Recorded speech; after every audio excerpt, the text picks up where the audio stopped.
and the Israeli hard-right government has a mandate. I gotta be careful the way I say this. They're gonna try to ethnically cleanse Gaza. Yep. I mean, I don't use that term lightly, okay?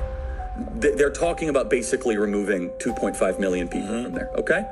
And honestly, they have a mandate to go seek justice and revenge. They do. This idea that they need to have a truce or a peace treaty, that's morally crap after you see women and children be burned alive and dragged to the streets. But there are some serious questions here, Patrick. And let me tell you, my pattern recognition over the last 5 years has become pretty sharp. COVID, Maui fires, Epstein. When I see a story and it doesn't click, our guts are usually right. So I've been to Israel many times. The whole country's a fortress.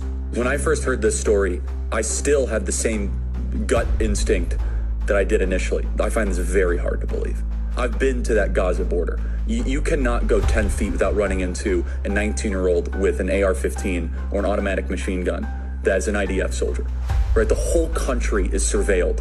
And so let me just kind of go through this.